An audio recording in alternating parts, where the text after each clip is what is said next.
Today on TFPmini, we're miniaturizing the Pagoda at EPCOT's Japan Pavilion. My first building model was back in episode 3, there's a little link for you at the top, and it was really small. So I wanted to try a building that was a bit bigger, with more of a challenge, so I picked the Pagoda because it looked, well, bigger and more challenging. At the same time, it didn't look too challenging because once you model one floor, the rest are sort of shrunken down copies. Or so I thought, and I thought wrong. It turns out that while each ascending floor is a smaller copy of the one below it, it's not as simple as just scaling each floor down. If you scale down the first floor to make the second, all of the details shrink. The railing gets skinnier, the roof tiles get smaller, the beams and posts shrink in all dimensions when you only want their length to shrink. So scaling down doesn't work. Take something like a clay roof tile. They'd be the same clay tile on the first floor as they are on the fifth floor. So if you scale the first floor roof down, the diameter of the clay tile gets smaller, which we don't want.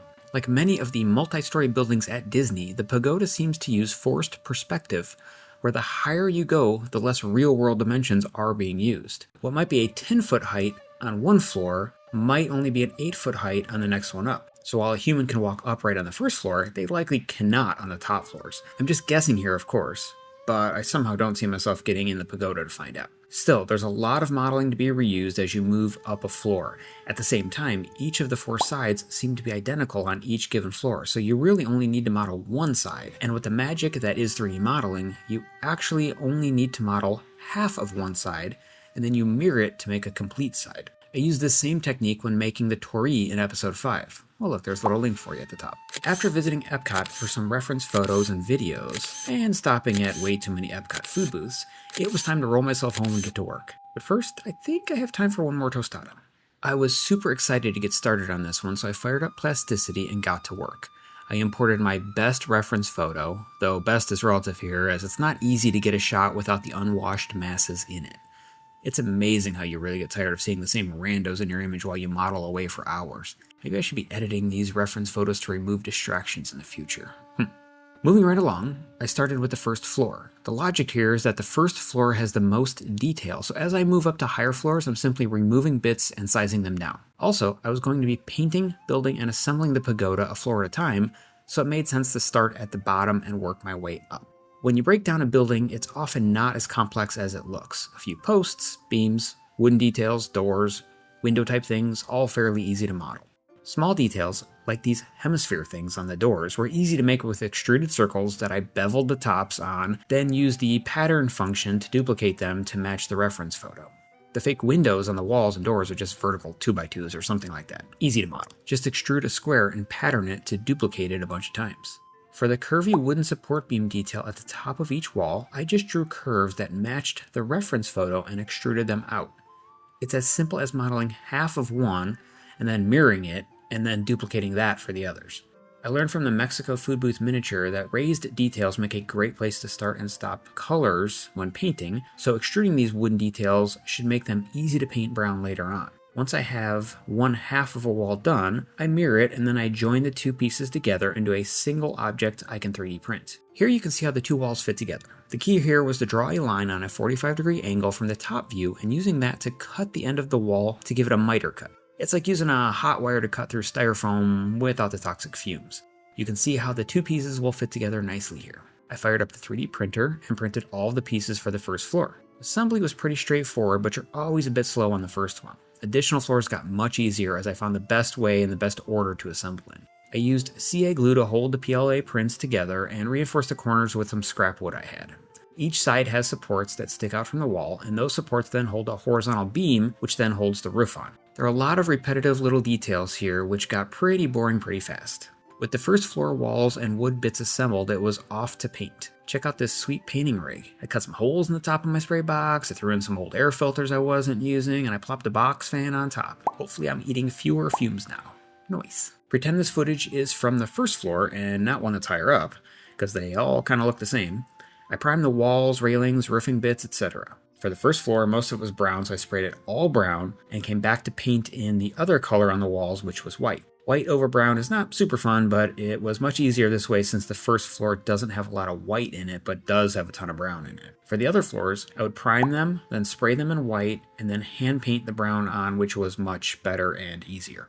Hand painting white on the first floor took some time since I foolishly assembled the supports and beams, which only got in my way. Brilliant. But I did get smarter as I moved up. If I had to do this all over again, I would consider laser cutting out transfer tape or something to use as a mask so I could airbrush everything. Hand painting is the worst and I'm not very good at it. I don't know why, but these roof panels are just so cool and I'm super happy with them. I have no idea how I managed to not record a single frame of me designing them, but here we are with no design footage. They were easier to make than you'd think, but that cool curve that is so common on Japanese roofs took me a minute or two to wrap my brain around. In the end, it was a simple 2D line with a curve at the end.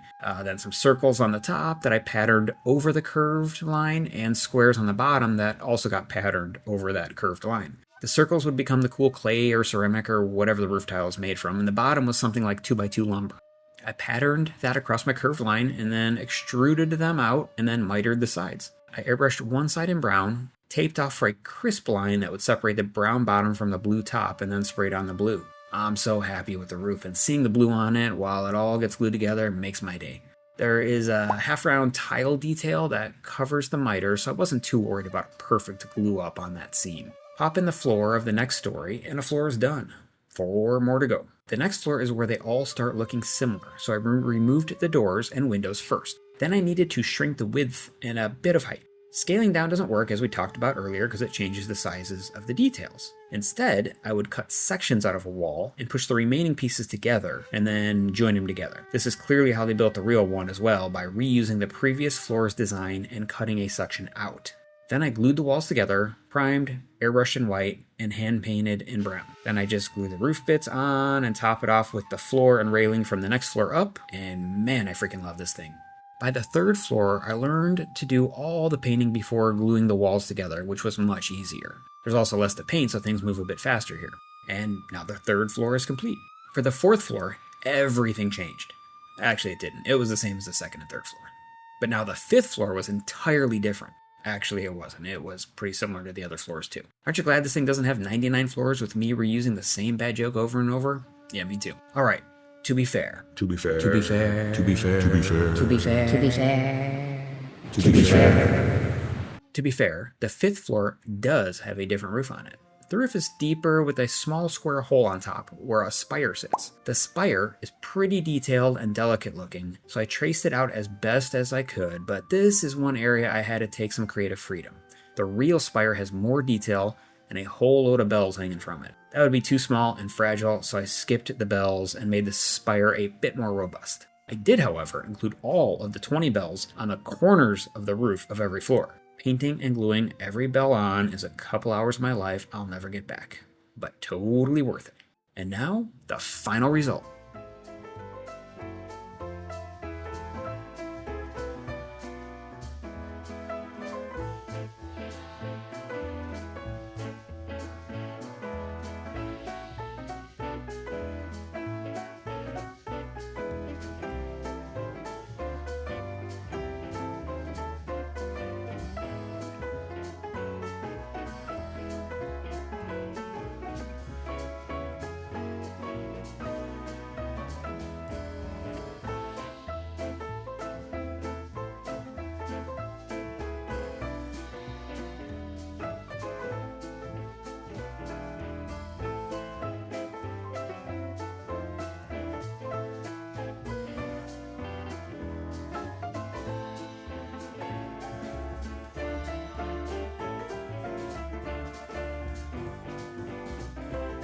Oh, hey there. You're, still here, eh? This is a little awkward because, the video's over now. Here you go. Here's a little something I handpicked just for you.